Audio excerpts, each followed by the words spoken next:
Sa Iloilo City, nasa tabing tatlong barangay na ang apektado ng baha. Kaugnay nito, muling pinapaalala ng mga identified high-risk areas mahigpit na magpapatupad ng forced evacuation protocol. May report si Lizelle Marie Ejeda ng Philippine News Agency Iloilo. Hinimok ng Iloilo Provincial Disaster Risk and Reduction Management Council ang mga local chief executives sa pamamagitan ng kanilang mga local DRRMOs na mahigpit na ipatupad ang forced evacuation protocols sa identified high-risk areas sa kanilang mga lugar kung kinakailangan dahil sa patuloy na malakas na pag-ulan dala ng habagat. Nasaad ang nasabing direktiba sa Memo No. 11 na nilagdaan ni PDRRMC Executive Officer Retired Police Colonel Cornelio Salinas.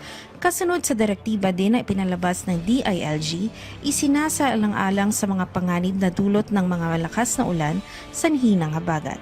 Ayon naman sa Pag-asa, as of 8 a.m., nasa yellow warning ang isla ng Guimaras at ilang bayan sa Iloilo kagaya ng San Joaquin, Miagao, Igbaras, Tubungan, Leon, Gimbal, Tigbawan, Oton, Iloilo City, Dumangas, Maasin, Cabanatuan, Alimudian, San Miguel, Pavia, Santa Barbara, Nulusena, Ligares at Zaraga.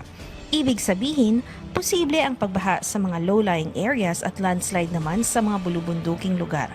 Samantala, alinsunod din sa Memo Circular No. 90 Series of 2025 na ipinalabas ng Office of the President, suspendido ang office operations sa Iloilo Provincial Capital ngayong araw.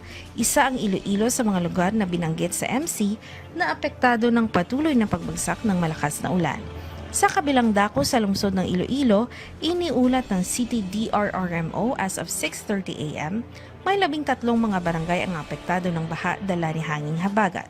As of July 22, umabot na sa 4,065 families ang apektado kung saan 646 ang nasa loob ng evacuation center sa Iloilo City. May natalang isang missing at isang fatality. Nakapagbigay ng CSWDO ng 3,917 food packs at ang DSWD ng 3,317 food packs. Nagpahayag naman ng pasasalamat ang city government sa mga donasyon na natanggap para sa mga evacuees at mga apektadong pamilya. Mula rito sa Iloilo para sa Integrated State Media, Lizelle Marie Ejeda ng Philippine Information Agency.